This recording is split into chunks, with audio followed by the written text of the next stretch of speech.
far down this way because the winds are pretty high. I might have trouble coming back.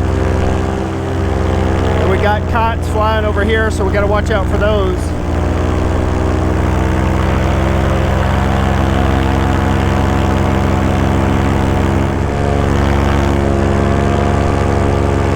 It's pretty windy.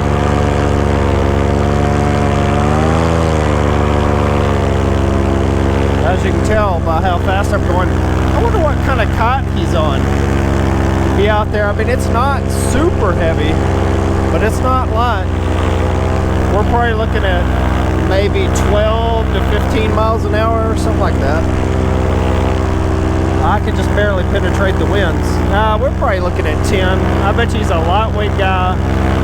This is probably 10 to 12 mile per hour winds.